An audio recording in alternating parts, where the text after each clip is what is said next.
day of the single agent, it's done. You might know how to negotiate, but are you an SEO strategist? Are you a graphic designer? Do you know all the emerging algorithm, all these other things that are impactful to the consumer? Are you an expert in all of those as well? No. So that's how we kept our production from 2022 at 340 million, 2023 at 640 million, where most agents were down by 20 to 40%. You're the co-leader of the Carpenter Kessel team at Compass with over 25 years of experience in Brevard County. Your team is ranked the #1 Compass team in Florida, the #4 team in the nation, the #1 in your county for sales over $1 million priced homes, oceanfront condos, waterfront properties. I could probably go on. Someone can do it 80% as good as you can, then let them do it. Agents are all about themselves. Hey, I did this, I did that. The consumer doesn't care about you. What can you do for me? Give them something that's of value. Hey, your neighbor's house just sold for this. This equates to this much per foot, or this would put your lot of the value of this. What do you think about those numbers? I'm providing something of value. That I'm not being salesy at all. Rather than, hey, are you ready to buy now? When it comes to being that agent that is a resource rather than just being transactional and lucky. Did you ever struggle keeping that same level of experience as you're growing? When you start to bring in more people, that experience can start to get diminished. So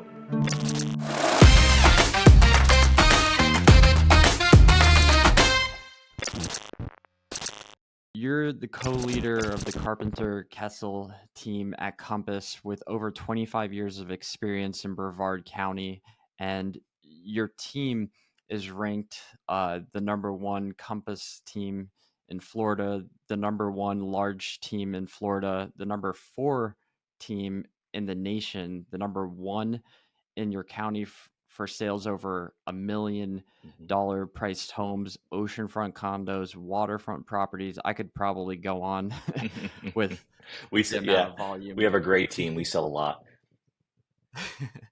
um, but everyone kind of can see all of those accolades, those achievements, everything that you've achieved in your career.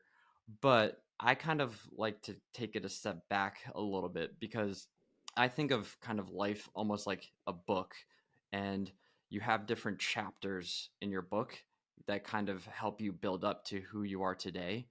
So, what would I need to know about kind of like your earlier chapters, whether it's in life or your career, that built you to who you are today? I'm not sure. I've always had this, if someone asks me what my superpower is, it is my uh, just relentless execution, my relentless ability to just execute, to have ideas and execute on them. I'm a huge fan of done is better than perfect. So I'm always implementing, testing, researching, and just highly motivated to succeed. So I've been like that all my life, and doing so in the most time effective manner possible because I do still like to enjoy my life, surfing, snowboarding, all my hobbies.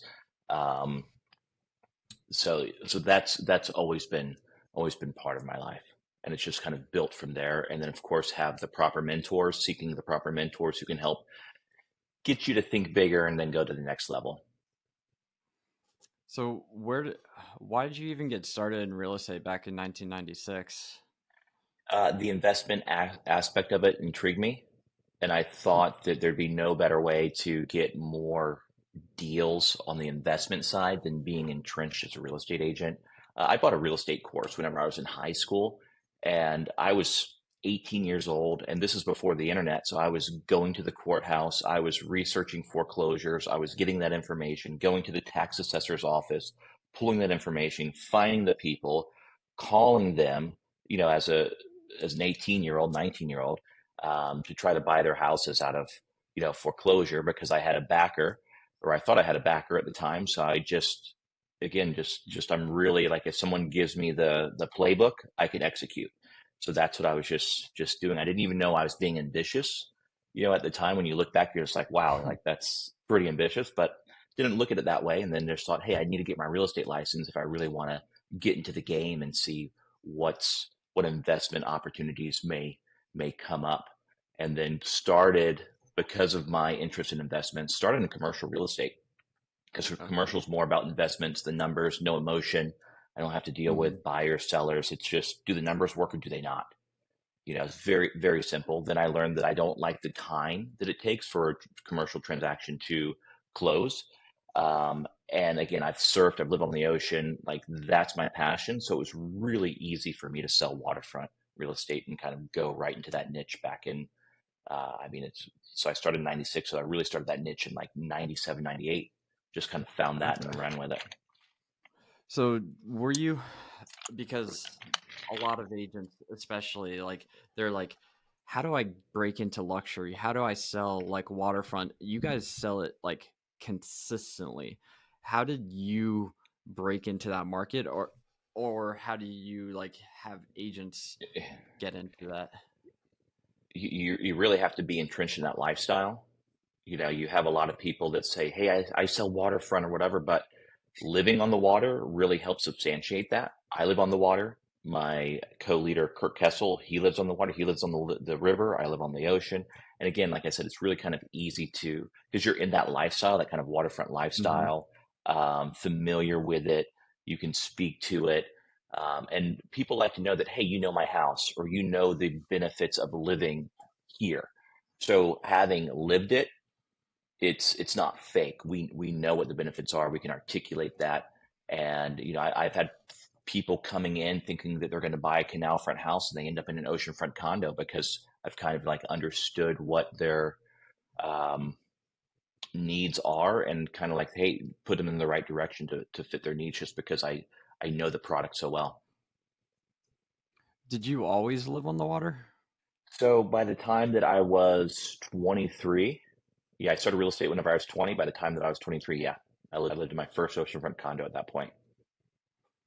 Okay, so that's kind of where it all started to stem, is like you purposely, like you wanted that lifestyle, you wanted to live that lifestyle, and that kind of like bred into like you going that waterfront niche a little And bit.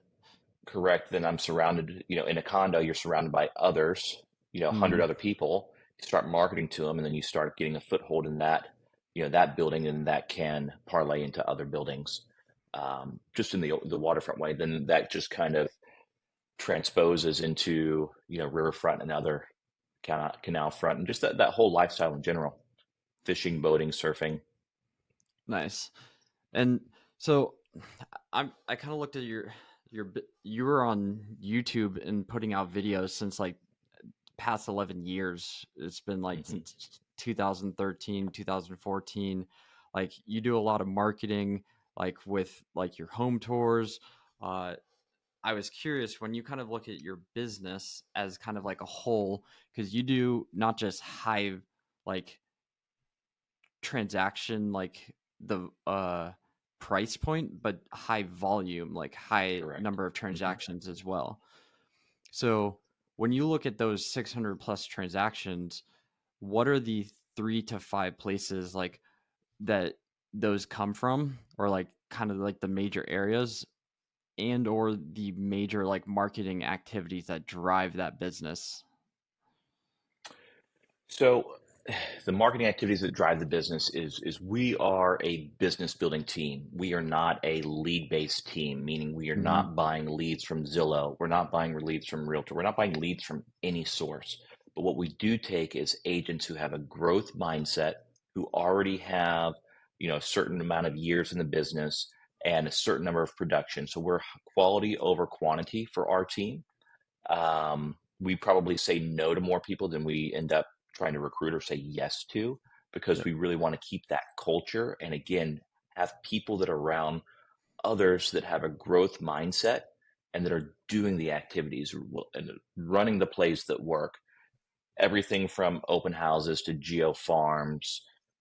Again, I'm a huge fan of there's no wrong way to, there's no wrong way to get a lead.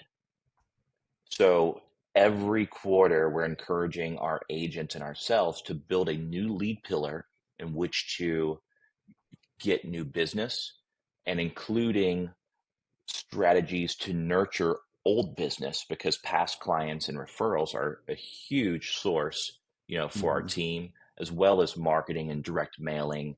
and actually putting money behind our marketing. There's a lot of agents out there that will say, "Hey, I do video too," or "I do professional photos," and we do the same stuff.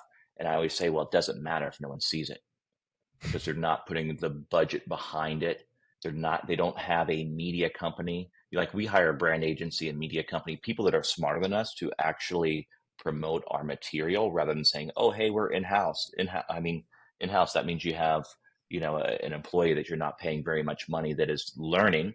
whereas hiring someone that's already at the top that can take you to the next level and make sure that you're serving the clients in which they need to be served, because our only value proposition is to make sure that our sellers are leaving no money on the table.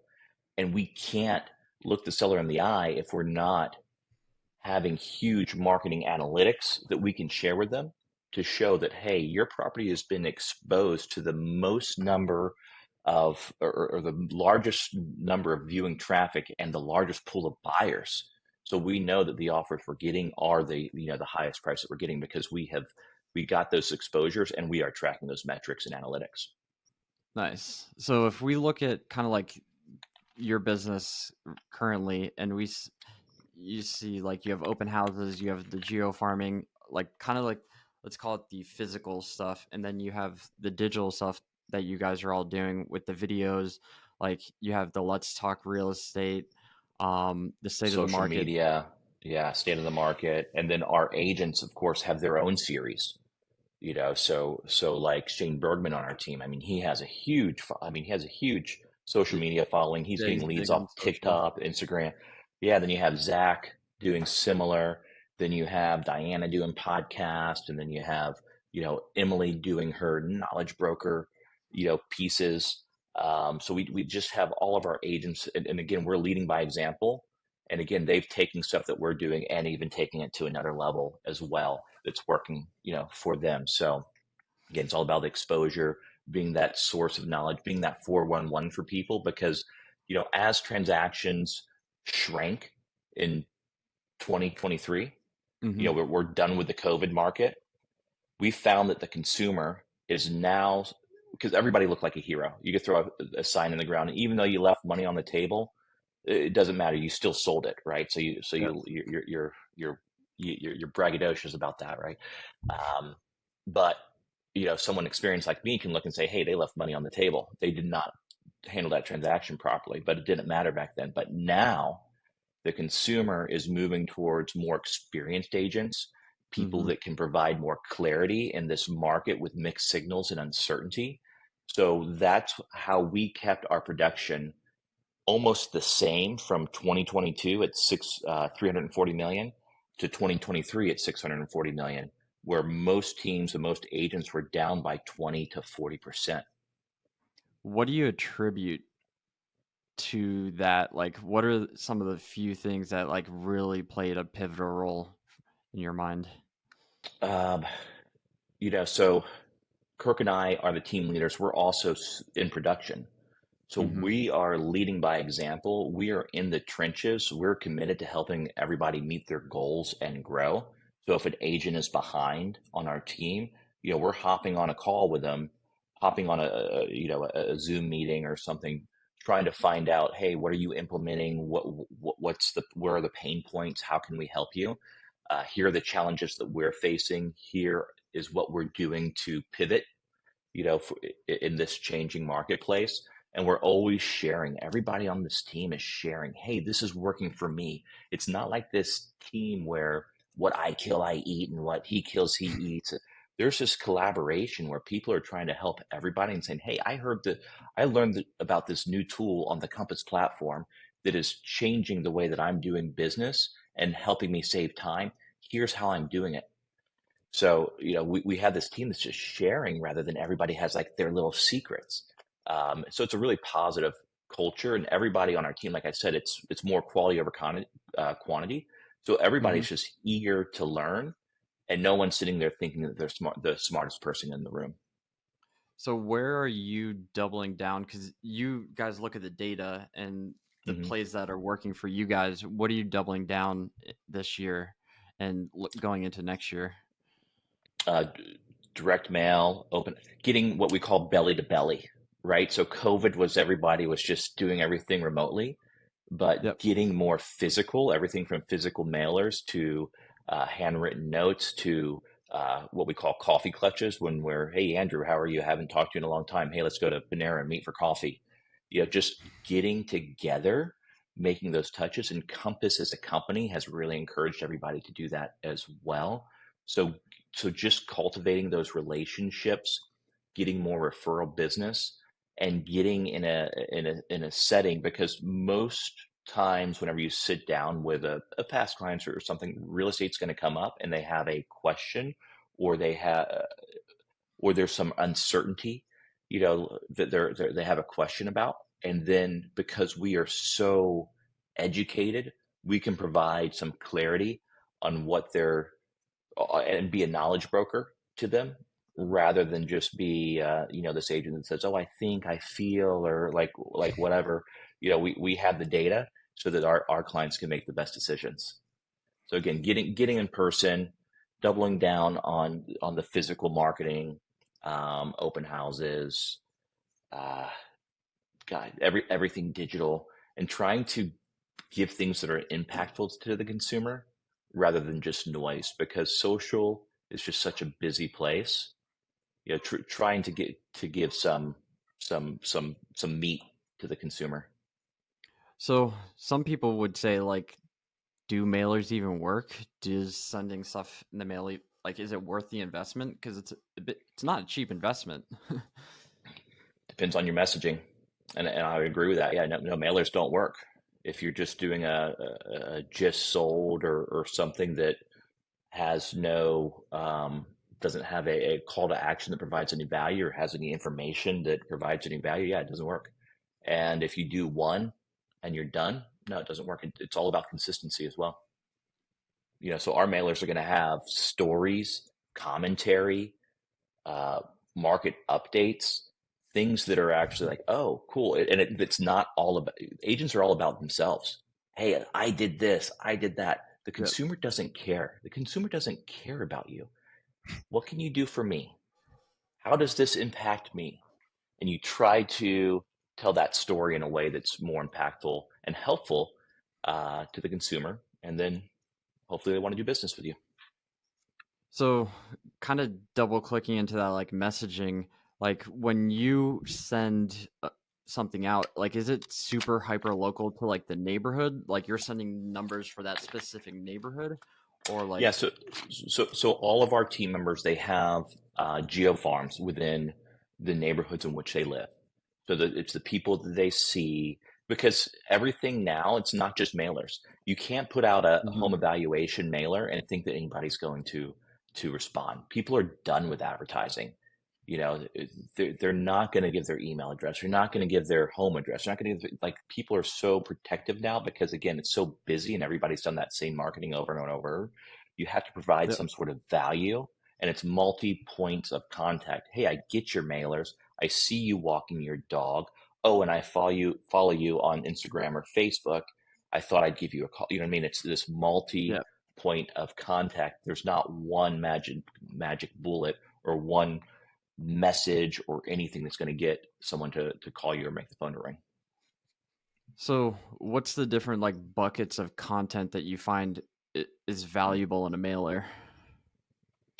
Um, Everybody is curious as far as what house sold for, right? So having a matrix of sales, that's always going to be valuable to see what they sold, price Right. per square foot, days on market, what's the average.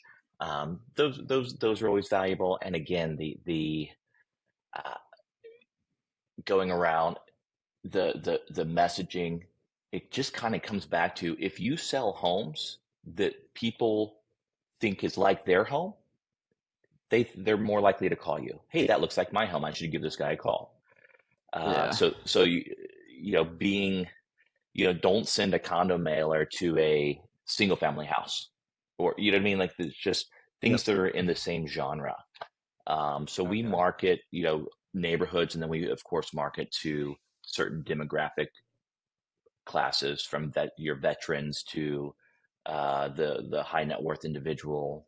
to certain demographics rather than certain geo farms as So well. I'm guessing you can't really do something like every door direct for getting that niche. People do that. People do that. We don't do it. We did it whenever it first came out, but again, we've evolved from that because you can do EDDM and it never shows up. It never shows up. So you have no way Yeah. to track it. You have so yeah, but some people have had a lot of success with it. So again, each marketplace is different. You have to test it and see if it works and be consistent with it. It's not something that you can do a one and done and write it off, or you need probably a good 6 months and sometimes 3 years, because with COVID and everything, and the lower interest rates, people are staying in their homes longer. So I mean, it's a long term play. It just has to be all part of your strategy. It's not the one strategy. Yeah. And so talking about like strategies, because I think you guys think through like the listing process differently than most. I've seen you guys talk about it like packaging it versus like Walmart versus like Tiffany. Yes, And thank you. like Which one, can you which talk to diamond that? sells for more, right? Like Walmart sells diamonds, Tiffany is all about the marketing, the packaging, the presentation, for the same or close to the same, item. So talk me through like you're about to go through a listing because I think that because that plays into the whole strategy is like when you think through like the marketing of a listing, when you market a listing really well, another seller sees that, they say I want that for my listing. So when you're starting the process for a listing, like what starts to go through your mind to for the packaging and getting it on the market right? So to do the type of volume that we do, nothing goes through my mind. We have a standard operating procedure, a system, and a process for everything.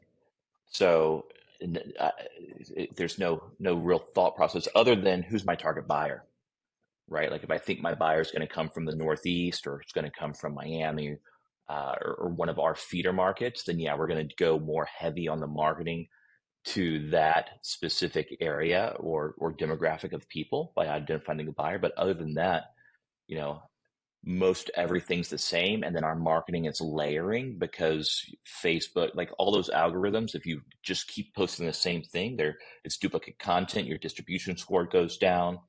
Um, so you can't do that. So you have to have certain layers of marketing onto, a property, which then try to drive it back all to a key source so that you can track it, because it's saying, hey, we got this many impressions, but well, how many clicks did you get and how long did they stay on the page? And because is your content actually engaging?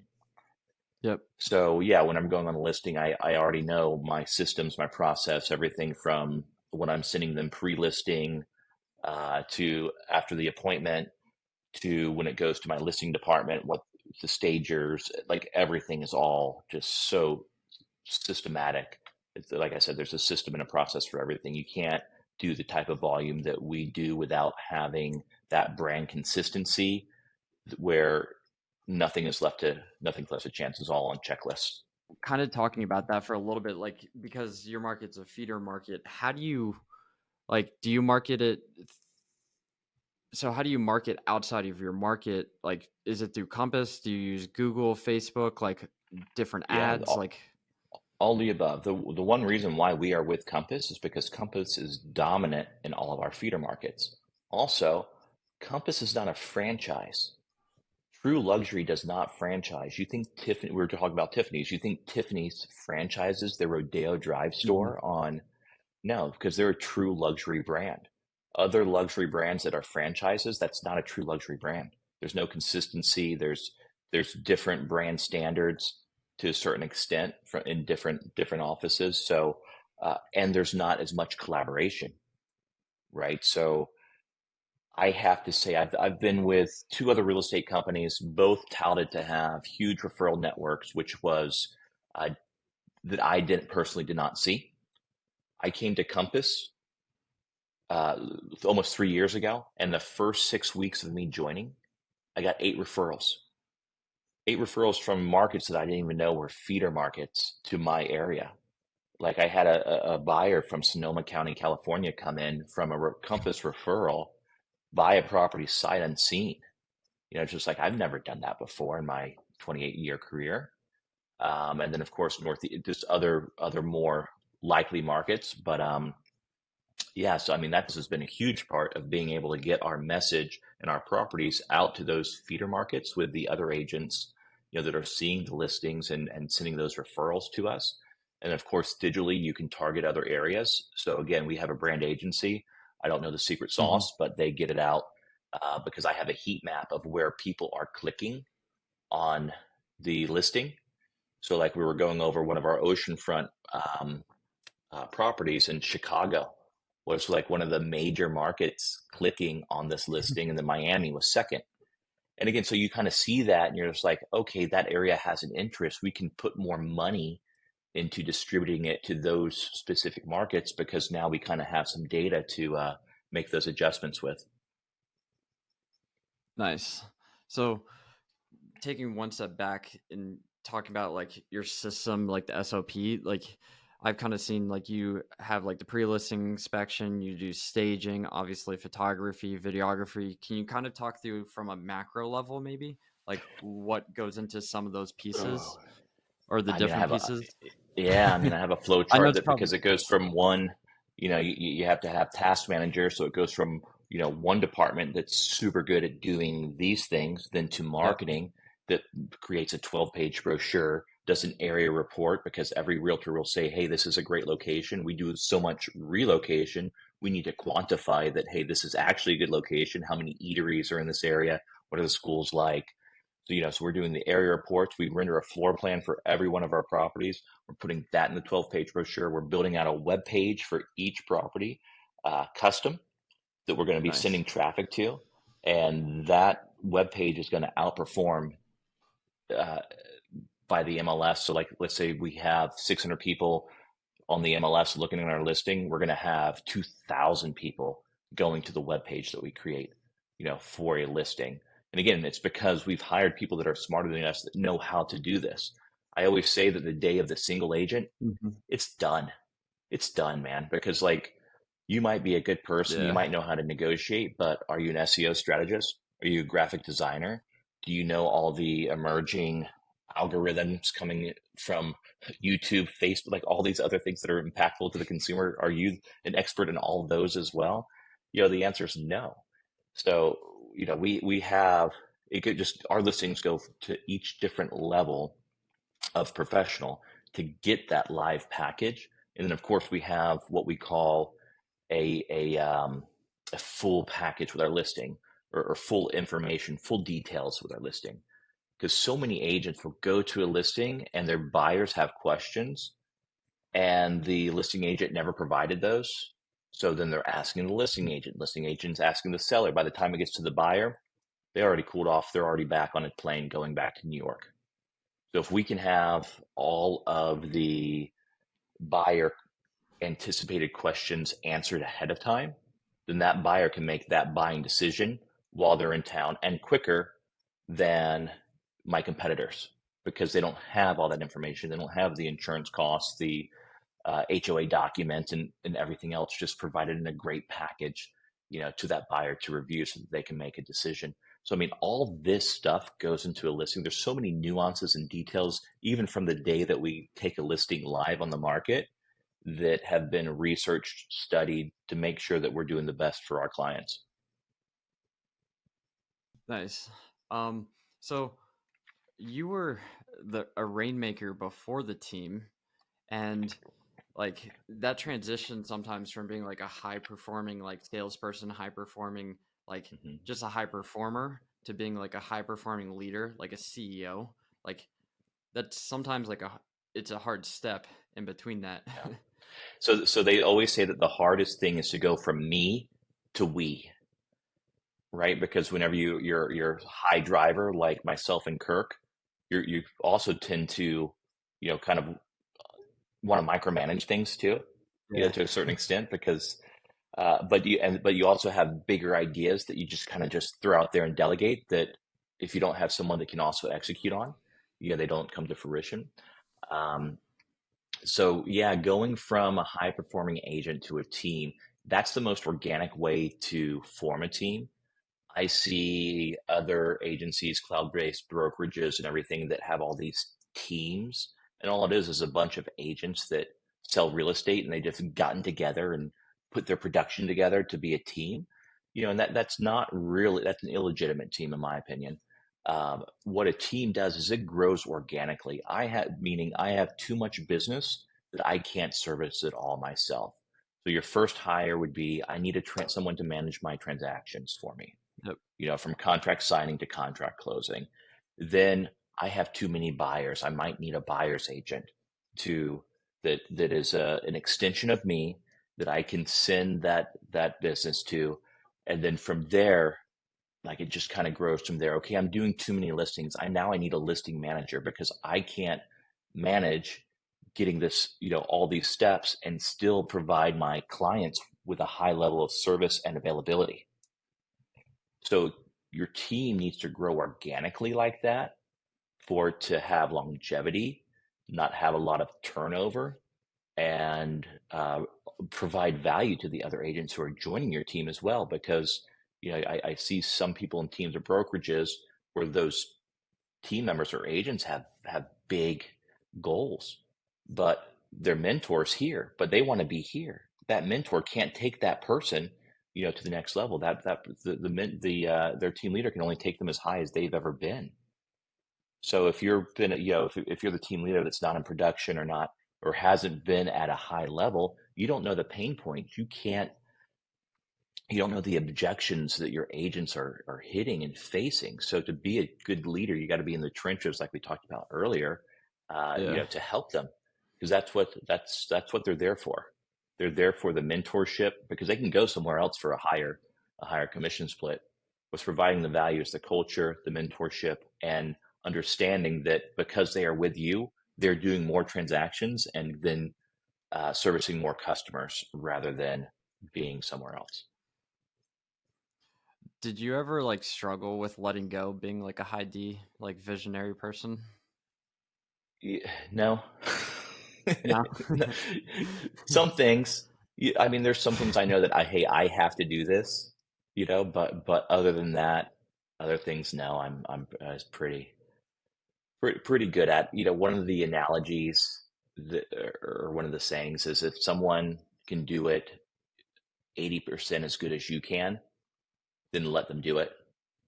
Hmm. But then on those other things like the marketing and those super important things, those transactions, no, those people are way smarter than me for that specific, activity. So yeah, it makes it easy to get delegate whenever you have high quality people that you can trust that have high integrity. So when you kind of look at like you doing it like a high volume, like high number of transactions, and then when you're growing and scaling, like the Hmm. experience for the consumer is probably forefront, like having a great experience. That's the most important. Yeah, that's what keeps us in business. Yeah. Did you ever struggle at any point, like keeping that same level of experience as you're growing? Like, because I'm sure you have a vision for an experience that you want the consumer to have. And when you start to bring in more people, like more bodies, that experience Mhm. can start to get diminished a little bit. Well, we handle almost everything for our team members. Hmm. So, and then our team members here's our standard operating procedures. Like when you go on a listing, this is what you do. When you're negotiating an offer, this is what you do. You cannot let the seller go to sleep without an update. Just little things like that are all in our standard operating procedures so that if someone works with me or if they work with Jeremy on my team, that experience is going to be very, very similar. Being that like rainmaker visionary, like taking the time to step back and build those SOPs, did you and Kirk like build them out? Did you build it out as a team? Did you just do it sometimes? By experience, like so a lot of our forms and a lot of our procedures have come from the issues that arise when you're doing 600 plus transactions in a year. I mean, it's so valuable to the consumer because it's just like, oh, hey, we've seen that problem and we already know how to solve it. Or, Yeah. hey, we've seen that problem. We already have steps one, two, and three to that we've implemented, so that problem never even arises. So, so they come from, every Tuesday we have our meeting, and the section of our meeting is issues. And then, hey, we had Mm. this issue. Hey, can we put a clause in place, or can we put a form in place, or something in place where this doesn't happen again? So the consumer has a better experience. There's no gray areas, and here's where it at. So a lot of those, yes, they do come from myself and Kirk through the experiences we're having, but I cannot downplay my operations manager. She is, you know, definitely the best. We call her aggressively helpful instead of bossy. So she gets it done. She implements most of our ideas that we have, and she is always coming up and making us better as well. So yeah, Leslie, our operations manager, is outstanding, and definitely. I don't know if you're familiar with the disc profile. We talked about high Ds. Yeah. So, but we make a joke because between Kirk, myself, and Leslie, we make up a full disc. Like we, Kirk and I are both 99D. Kirk's high I. I have a lot of C. Leslie has all the S, and we don't. Kirk and I don't have very much S at all. But so between the three of us, we make a full disc. That's funny. Nice. And so that's cool because, like, for example, like I use Slack. Like, we have a Slack channel just called Hmm. Issues, and it's like we just drop all the issues, and then we meet once a week. It's like, okay, how do we resolve those issues moving forward? It sounds like you Sure. guys have a similar like weekly meeting to talk Same about thing. them. Yeah. How can we get better? What issues are we facing, and how we're going to solve this, and what are we going to implement that makes them where they're not issues ever again? And it's crazy between Kirk's 42 years worth of experience and mine 28. You'd think that we've seen everything, and something new pops up. Yeah. It's like no matter what, it's like there seems to be something new popping up in real estate. It's like you think you know everything, but then there's like some new version or new like Yeah. scenario, True. that problem. Yep. Exactly. So when it comes to like keeping your team accountable, like are you and Kirk doing that, like holding them to the metrics, or is there like someone else on the team kind of doing that? So it's a combination of Kirk, myself, and my operations manager, and we also have a sales manager for another portion of our team as well.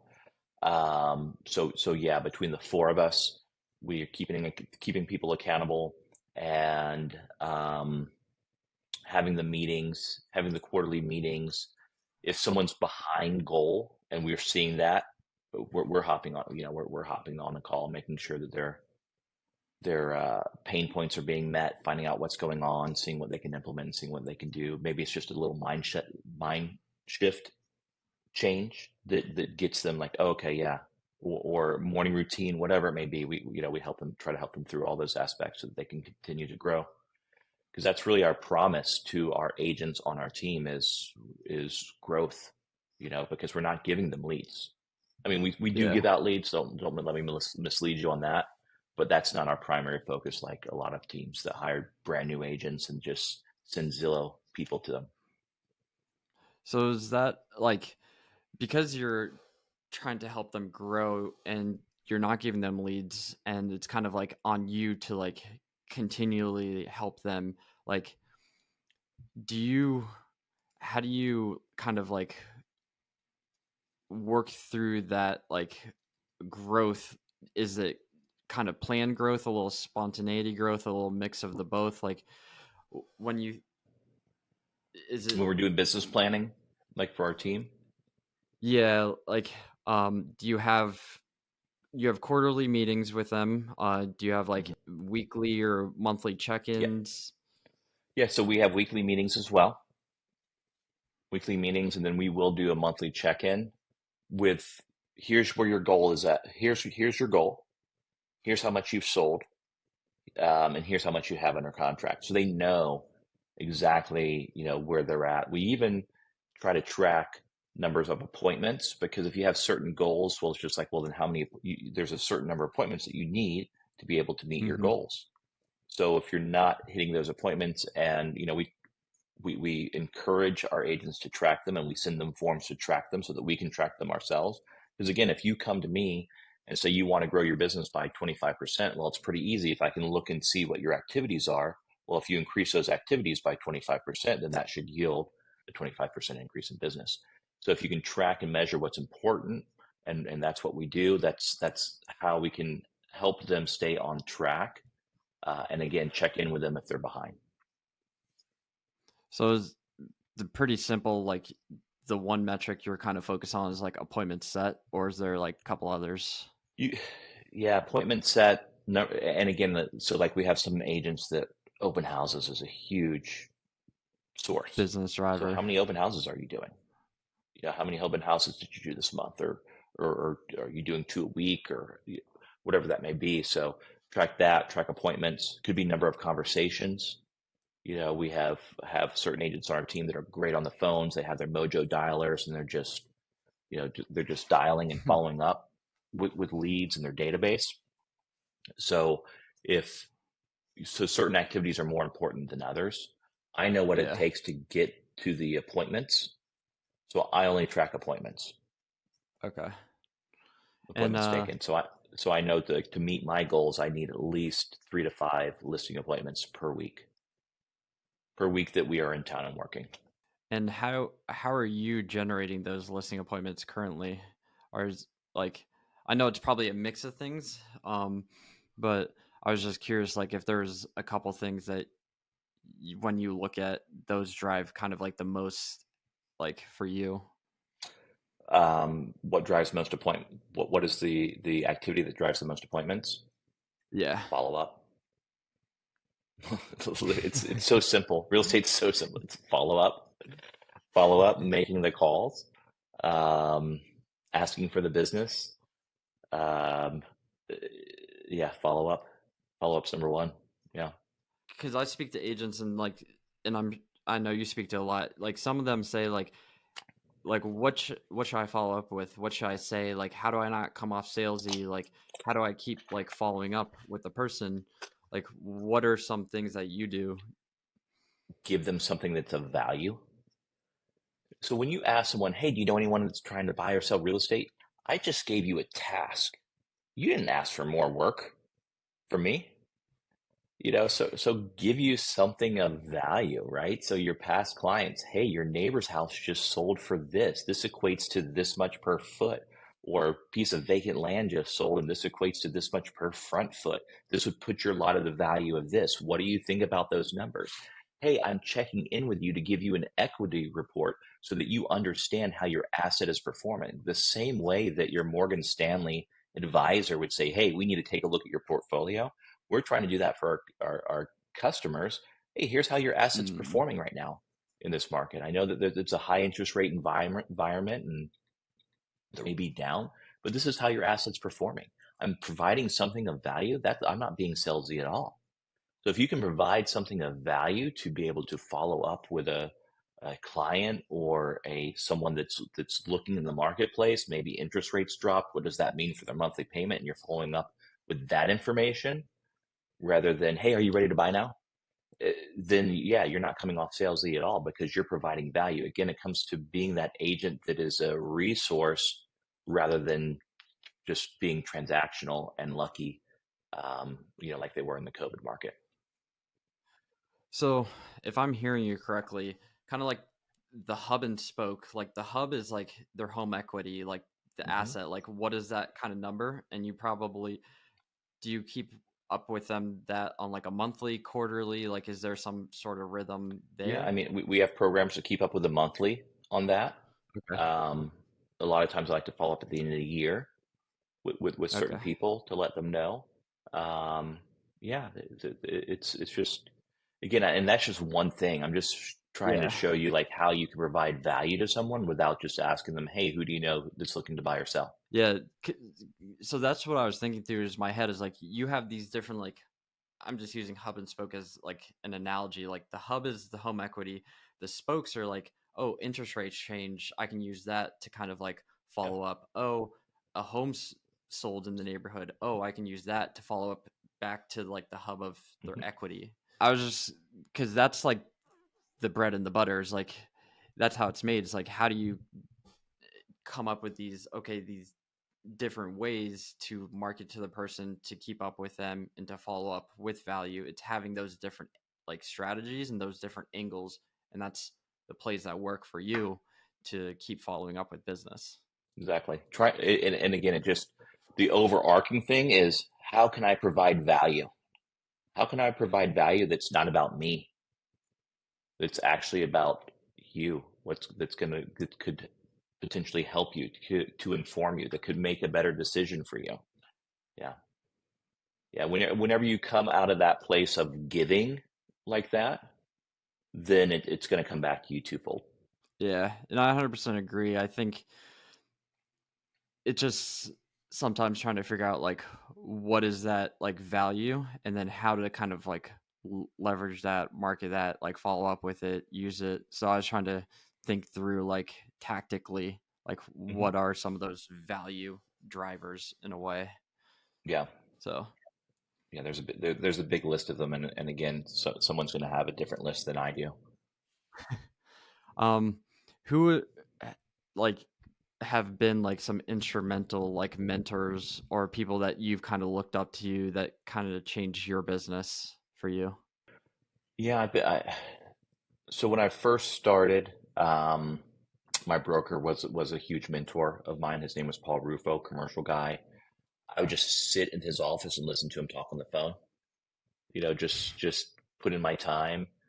And he obviously helped me through deals and everything else. My co-leader, Kurt Kessel. I mean, he's like a brother to me. He's a huge mentor, gets you to think bigger. Um, Tom Ferry has been instrumental with coaching, with our team and himself and Jason Pantana. Um, and then on the other things, I mean, I just have so many different interests. Yeah. So, your mind's not right if your body's not right. So I'm huge into health and longevity. So, there's certain things that people that I listen to in that field as well. You do you know who Brian Johnson is going down that Mm, longevity path? Uh no, I don't he think so. he sold his company, one of his companies to like I think PayPal, and then he's spending like 2 million a year to like figure out how to like age backwards. Um and he's kind of like open sourcing it like with the blueprint and everything.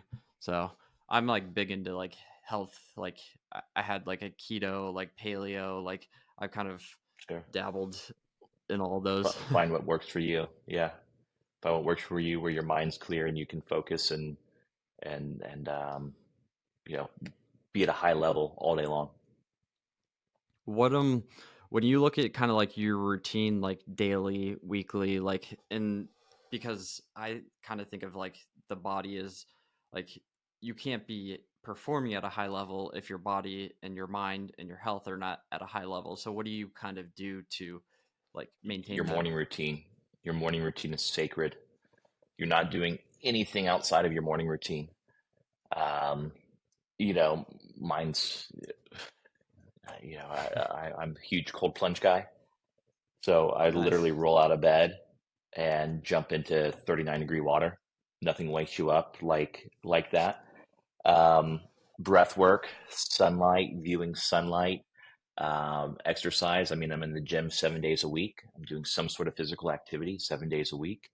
The breath work also helps you focus, get some clarity, um, and then just trying to stay as active as possible. And I might cold plunge 3, maybe 4 times a day if I need that reset. Because sometimes something might stress you out or like whatever, or you're getting brain fog. That will take it right out of you. So if I can, can get some time, I'll jump in, or if I have a late appointment because I wake up so early, if I have someone that they can only meet with me at 5 o'clock, which I hate doing because I've already, that's 12-hour day or more than me. So just like, oh well, Yeah. I'll go jump into cold plunge at 4, and I'm focused and ready to go. At that time. So yeah, that part's the game changer too. But yeah, physical activity and again, not eating heavy meals, not having caffeine after 2, so that my sleep is because it all goes back to sleep. Yeah. So yeah, I mean, I could if you like. So most of the protocols are going to be like from Andrew Huberman, Peter Attia, Oh, nice. like Andrew those type of Huberman, Tia. gurus. Yeah, Both of them are like super smart. Great podcasts too. yeah. And then from a training or exercise perspective, anything from like Charles Poliquin. So I only go like to the best because Yeah. everybody else kind of repeats what they're saying. So I only just like go to the best, listen to them, and then get some nuggets. That's awesome. So that kind of brings us almost like all full circle because it's like within real estate, like you can't necessarily learn how to build an amazing business if you don't learn from people who are like who built that level of business. And it's Yeah. like the same way as like your body, your health, etc. Yeah, and again, masterminding. I have at least 2 or 3 different masterminds of other team leaders doing similar or more transactions than me that we trade ideas with and collaborate on what's working, what's not working, who our new hires are, a new department or new whatever it may be. So yeah, we're always brainstorming there. So that kind of gives you a fast track rather than having to research and test, everything yourself. So uh I wanted to ask because you're into growth, like you mastermind a lot, like you probably consume like a lot of different information. Like what are some like few sources of information that you almost consume like religiously because like it's just a good source for you and it could be in any area. So my goal in my morning routine is to learn something new every day.